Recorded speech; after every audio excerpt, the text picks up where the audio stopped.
श्री स्वामी समर्थ. तुमचे खूप खूप मनापासून स्वागत आहे. तर महाराजांची पुण्यतिथी येईपर्यंत करा ही सेवा. श्री गुरुचरित्राचे पारायण हे 30 एप्रिल ते 6 मे तारखेपर्यंत महाराजांची पुण्यतिथी येईपर्यंत ही उच्च कोटीची सेवा करा आणि त्याचा लाभ घ्या. तर या सेवेचे नियम काय आहेत ते बघूया. ही सेवा केल्याने तुमची मनोकामना पूर्ण होते. अडथळे, दुःख, अडचणी, विवाहात येणाऱ्या अडचणी ह्या कमी होतात. नोकरी, व्यवसाय, व्यापार यामध्ये तुम्हाला यशप्राप्ती मिळते. कठीणातली कठीण इच्छा पूर्ण होते.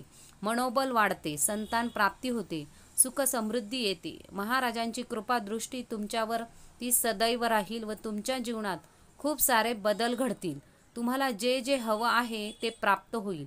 तर ही सेवा तुम्ही घरात किंवा केंद्रात, मठातही करू शकता. 7 दिवस पारायण करताना पाळायचे नियम. 1 दिवस अगोदर एका कुत्र्याला, एका गाईला यांना नैवेद्य पोळी द्यावी.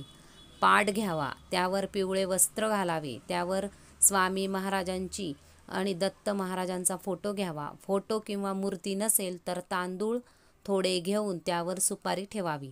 यथासांग मनोभावे पूजा करावी आणि कोणत्या हेतूने पारायण करत आहे हे उजव्या हातात पाणी घेऊन संकल्पयुक्त पारायण करावे. गुरुचरित्र पारायण करायच्या आधी 1 माळ श्री स्वामी समर्थ मंत्र जप करावा. 1 माळ गायत्री मंत्र जप करावा. अथर्व शीर्ष म्हणावे आणि स्वामी स्तवन म्हणावे. श्री गुरुचरित्र ग्रंथामध्ये एकूण 53 अध्याय व 7491 ओव्या आहेत.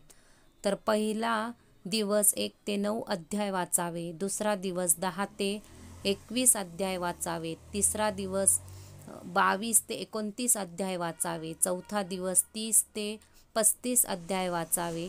5वा दिवस 36 ते 38वा अध्याय वाचावा.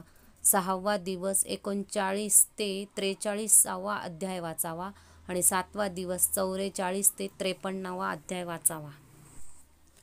3 दिवसाचे पारायण करताना 3 दिवसात कसे करावे तर 11 ते 16 अध्याय वाचावे.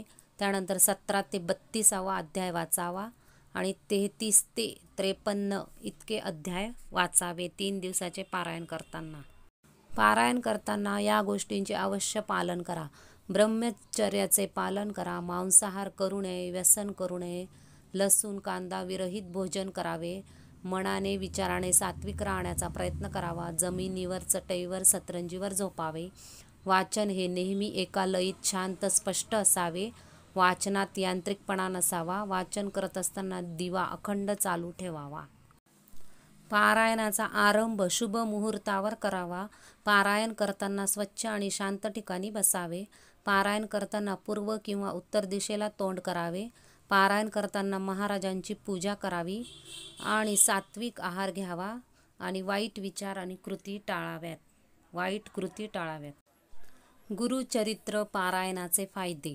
गुरुचरित्र पारायणाचे अनेक फायदे आहेत. यामध्ये हे समाविष्ट आहे की मानसिक शांती आणि समाधान प्राप्त होते. आध्यात्मिक प्रगती होते. जीवनात सुख समृद्धी येते. पारिवारिक सुख शांती प्राप्त होते. व्यापार उद्योगात यश प्राप्त होते. मन शांत आणि प्रसन्न होते. संकटातून मुक्ती मिळते. जीवनातील उद्दिष्टे साध्य होतात. गुरुचरित्र पारायणाचे महत्त्व. गुरुचरित्र हे एक अत्यंत पवित्र आणि प्रभावी ग्रंथ आहे. गुरुचरित्र पारायण केल्याने मन शुद्ध होते, आध्यात्मिक प्रगती होते आणि जीवनात सुख समृद्धी येते. 8व्या दिवशी सांगता करताना 4 नैवेद्य करावे. 1 श्री स्वामी समर्थांचा, 1 कुलदेवतेचा, 1 गुरुचरित्रासाठी, 1 महाराजांसाठी दाखवावा. नैवेद्य आरत्या करून आणि सवाष्ण भोजन देऊन सांगता करावी. नैवेद्यात घेवड्याची भाजी असेल तर उत्तम. श्री स्वामी समर्थ. व्हिडिओ आवडला असेल तर प्लीज व्हिडिओला लाईक आणि सबस्क्राईब जरूर करा. धन्यवाद.